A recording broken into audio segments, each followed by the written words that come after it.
Hello friends, CBK KPSM BSc college Palanpur में आपનું સ્વાગત છે। CCCH 503 ની અંદર આપણે ગયા લેક્ચરમાં યુનિટ 3 પૂરો કરી દીધો હતો। તો હવે આપણે યુનિટ 2 સ્ટાર્ટ કરીશું। તો યુનિટ 2 છે સ્ટેટિસ્ટિકલ થર્મોડાયનેમિક્સ એટલે કે સાંખ્યિક ઉષ્માગતિશાસ્ત્ર। તો હવે એની અંદર આપણે કયા ટોપિક જોઈશું। તો પહેલા તો ઇન્ટ્રોડક્શનની અંદર તમારે છે कि क्रमचय संचय अने संभावना। इंट्रोडक्शन में क्रमचय संचय अने संभावना है। आनी अंदर तमारे क्रमचय अने संचयनी फक्त माहिती ज मेळवेली छे अने संभावनानी अंदर कदाच तमने शॉर्ट क्वेश्चननी अंदर जो शॉर्ट क्वेश्चन्स पूछाय तो तमने एमां एक मार्क्सना एक्जाम्पल्स पूछाशे कि कई रीते गणवाना छे। तो एक्जाम्पल्स खाली पूछाशे, बाकी क्रमचय संचय अने संभावना आ त्रणेय जे छे एनी फक्त माहिती ज आपेली छे। तो एना विषे आपणे वात करीए कि यूनिट 2 स्टेटिस्टिकल थर्मोडायनेमिक्स एमां पहलो टॉपिक जोईए क्रमचय। तो क्रमचय एटले शुं? तो कि क्रमचय एटले वस्तुओ केवी रीते गोठवी शकाय ते दर्शावता विभिन्न क्रमो छे। क्रमचय कोने कहेवाय कि कोई पण वस्तुओ आपणे आपेली होय तो आ वस्तु केवी रीते गोठवी शकाय छे, केवी रीते अलग अलग एमने कया क्रममां गोठवी शकाय छे तेने क्रमचय कहेवामां आवे छे। अने आ क्रमचयने PNR वडे दर्शावाय छे। હવે અહીંયા એક એક્ઝામ્પલ આપેલું છે તો એના ઉપરથી તમને વધારે ખબર પડશે કે કઈ રીતે આપણે क्रमचय ગણી શકીએ છીએ। તો દાખલા તરીકે A, B અને C આ ત્રણ અક્ષરોના જોડકા બનાવવાના છે, એમાંથી બે ના જોડકા બનાવવાના છે। તો કઈ રીતે બની શકે A, B અને C? કેટલી રીતે બની શકે છે? તો આપણે AB તરીકે બનાવી શકીએ AC, BC, BA, CA અને CB। આ 6 રીતે બની શકે છે। तो आ जे 6 रीते आपणे गोठवी शक्या तो एने शुं कहेवाय छे? तो कि क्रमचयनी संख्या केटली थई? 6 थाय। आपणे एने 6 रीते गोठवी शकीए छीए। तो वस्तुओने आपणे केटली रीते गोठवी शकीए छीए तेनी संख्याने क्रमचय कहे छे। तो अहींया आपणे A, B અને C आपेला तो एने आपणे 6 रीते गोठवी शक्या। तो आ एक्जाम्पलमां क्रमचयनी संख्या केटली थई? 6 जेटली थई। बीजुं जोईए હવે જો અક્ષરોની સંખ્યા વધુ હોય એટલે કે n સુધી હોય તો એની ગોઠવણી અને એમાં ક્રમચયની સંખ્યા કઈ રીતે નક્કી કરવામાં આવે છે? તો એમાં ક્રમચયની સંખ્યા કે જો A, B, C up to n હોય તો તેની ગોઠવણી n, n-1, n-2, n-3 up to n-r+1। આની અંદર r બરાબર શું છે કે એકી સાથે આપણે કયા શબ્દો લીધા છે અથવા તો એકી સાથે કઈ વસ્તુઓ લીધી છે એની સંખ્યા દર્શાવે છે। તો આપણે એને n પહેલા તો કોઈ એક વસ્તુ લઈએ તો એને n માં સ્થાનમાં ગોઠવી શકીએ। હવે n-1 અહીંયા કેમ આવ્યું કે અહીંયા એક વસ્તુ તો ગોઠવાઈ ગઈ, હવે એના સિવાયની n હતી, હા n માંથી એકને આપણે ગોઠવી દીધી એટલે કે n માંથી આપણે કોઈ પણ સ્થાનમાં એને ગોઠવી શકીએ। ધારો કે હવે તમને એક એક્ઝામ્પલ આપું છું કે 5 વસ્તુઓ છે અને 5 વસ્તુઓને 5 ખુરશી પડી છે અને આ 5 ખુરશીની અંદર આપણે 5 વસ્તુઓ મૂકવાની છે। તો પહેલી વસ્તુ આપણે લઈએ તો પહેલી વસ્તુ આપણે 5 માંથી ગમે તે એક ખુરશીમાં મૂકી શકીએ। તો 5 માંથી કોઈ પણ એક ખુરશીમાં મૂકીએ। હવે બીજી જે 4 વસ્તુ વધી છે એ 4 ને કઈ રીતે આપણે ગોઠવણી કરી શકીએ કે આપણે એક ખુરશીની અંદર એક વસ્તુ મૂકી દીધી તો એને બાદ કરી દઈએ તો 5 - 1 એટલે કે 4 વધી તો 4 માંથી આપણે કોઈ પણમાં મૂકી શકીએ। તો એવી જ રીતે અહીંયા પહેલું જે છે કે એને A, B, C up to n સુધીની સંખ્યા છે તો તેની ગોઠવણી કેવી રીતે થઈ શકે? તો પહેલી જે વસ્તુ હશે એની ક્યાં મૂકી હશે? n માં કોઈ પણ જગ્યાએ મૂકી હશે। બીજી વસ્તુને ક્યાં મૂકાશે? તો કે એક વસ્તુને બાદ કરીને એટલે કે n-1। ત્રીજી વસ્તુને n-2 એવી રીતે જે છેલ્લી વસ્તુ હશે એને n-r+1 મુજબ ગોઠવવામાં આવે છે। તો આપણે આવી રીતે એને ગોઠવી શકીએ છીએ। ક્રમચયને બીજી રીતે PNR = n⁴n-r⁴ ની રીતે દર્શાવવામાં આવે છે।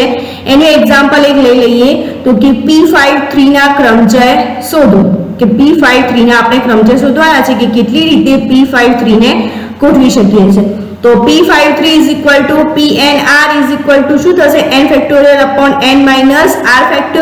તો એમાં n બરાબર મૂકી દઈએ 5 r બરાબર 3 છે, તો અહીંયા 5 ફેક્ટોરિયલ upon 5 - 3 એટલે કે 2 ફેક્ટોરિયલ, તો 5 ફેક્ટોરિયલ બરાબર 5 × 4 × 3 × 2 × 1 upon 2 અહીંયા આવશે 5 - 3 એટલે 2, તો 2 બરાબર 2 × 1, અહીંથી 2 અને 1, અહીંથી 2 ને 1 કેન્સલ થઈ જશે, જેટલા વધ્યાનો ગુણાકાર કેટલો થશે 60, તો કે આ જે એક્ઝામ P53 ના કર્મચારીની સંખ્યા કેટલી થાય 60 જેટલી સંખ્યા થશે। તો આ હતી કર્મચારીની માહિતી। હવે આપણે સંચયની માહિતી જોઈએ। તો સંચય કોને કહેવામાં આવે છે, તો કે સંચય એટલે પ્રાપ્ત એકમોમાંથી તેમને કયા ક્રમમાં મૂકવામાં આવ્યા છે તેને અવગણવાથી પ્રાપ્ત થતા વિભિન્ન સમૂહોની સંખ્યા।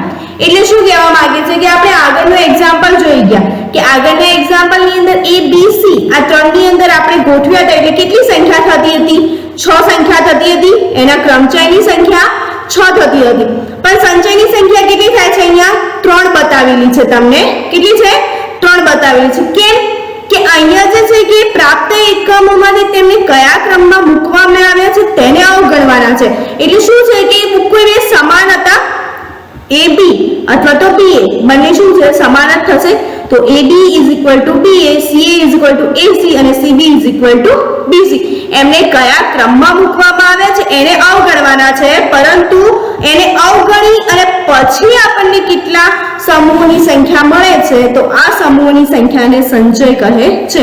એટલે કે જો કોઈ એક જ જેવા સમૂહ થતા હોય તો એ બે એક જેવા સમૂહને આપણે એક જ દર્શાવી શકીએ અને એને આપણે સંચય કહેવામાં આવે છે। તો AB = BA એટલે એક સંચય થઈ ગયો, CA = AC થશે બીજો સંચય અને CB = BC એટલે કે ત્રીજો સંચય। આ સંચયને CNR વડે દર્શાવવામાં આવે છે।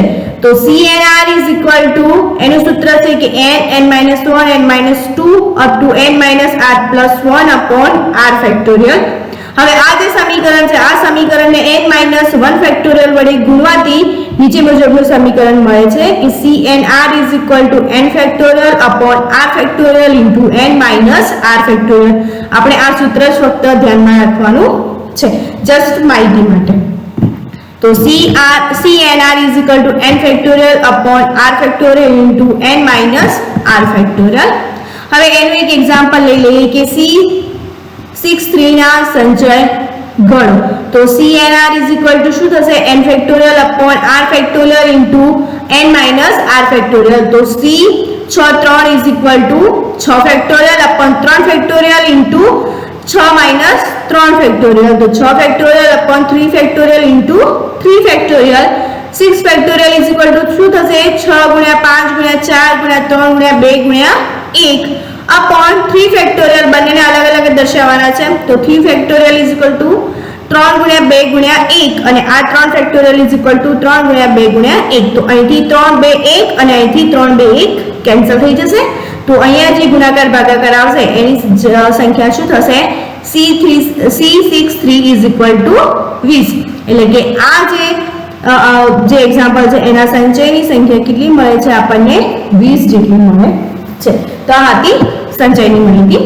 હવે જોઈએ સંભાવના।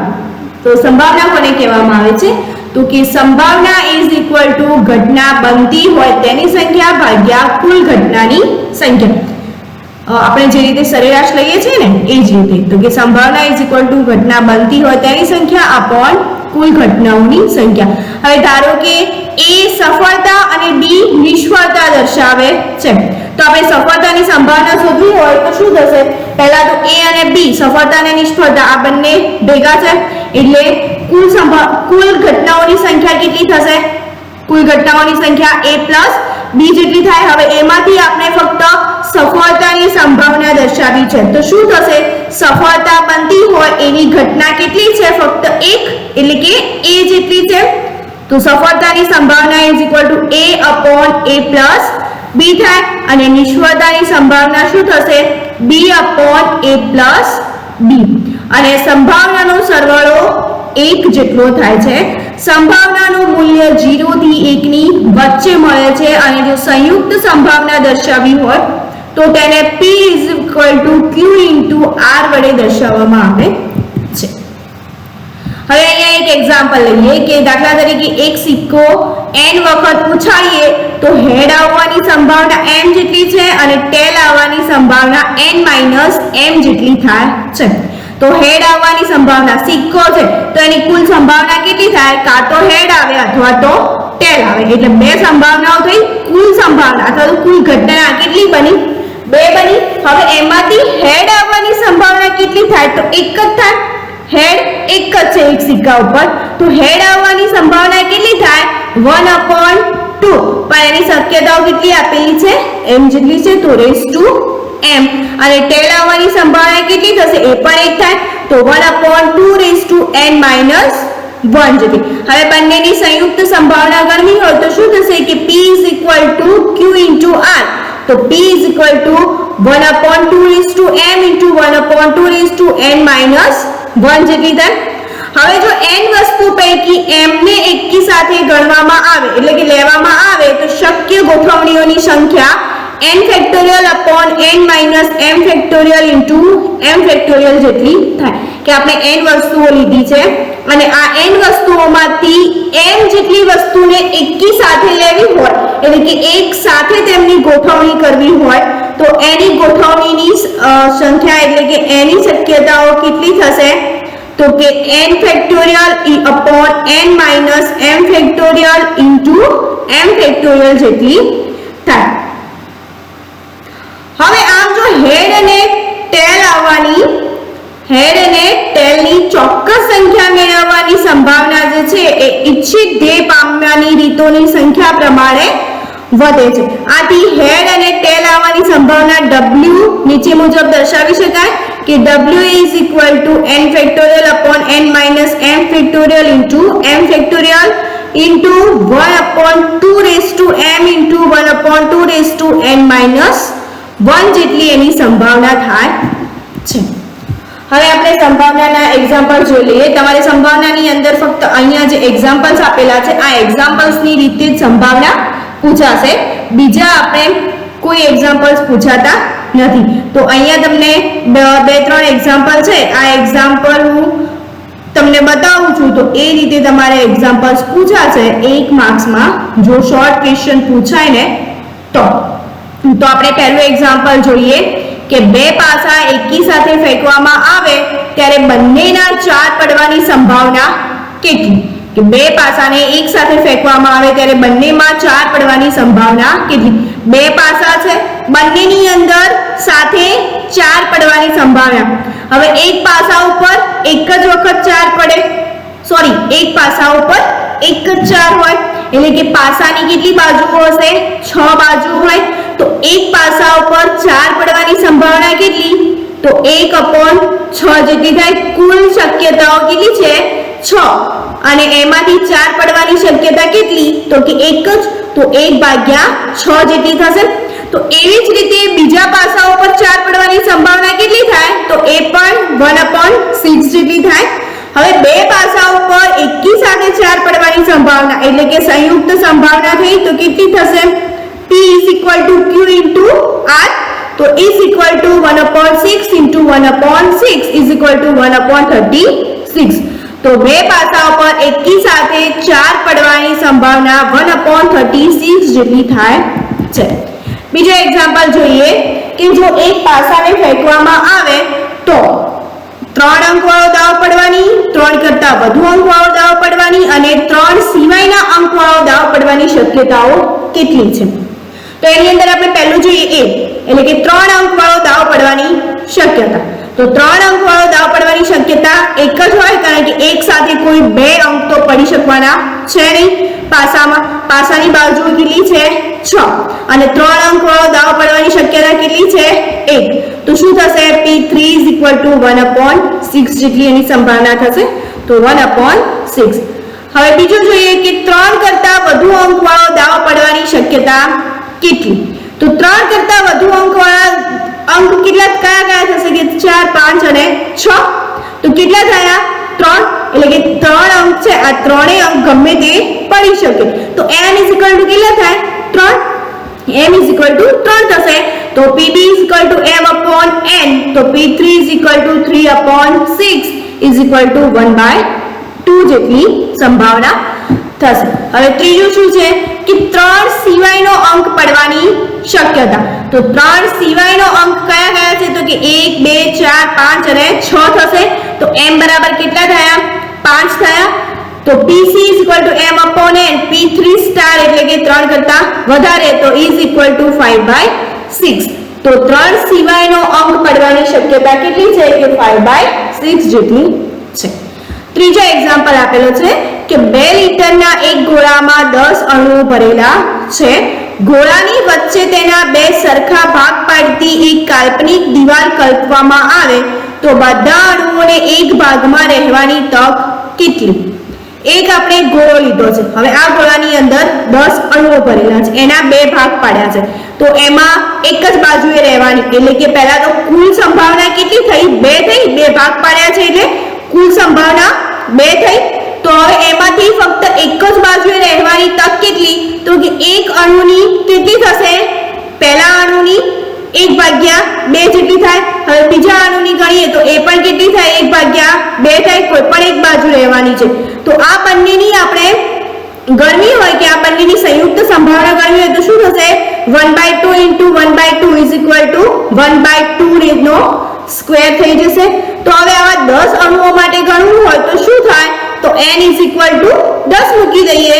આ એક જ અણુ આપણે 2 અણુ માટે ગણી તો એવા 10 અણુ માટે ગણવી હોય તો raised to 10 થશે. તો p = 1/2 n તો is = 1/2 તો 1/10 24 જેટલી એની સંભાવના થશે. તો આ હતી સંભાવના. આગળ હવે આપણે જે જોવાનું છે પછી જોઈશું. તો થેન્ક યુ.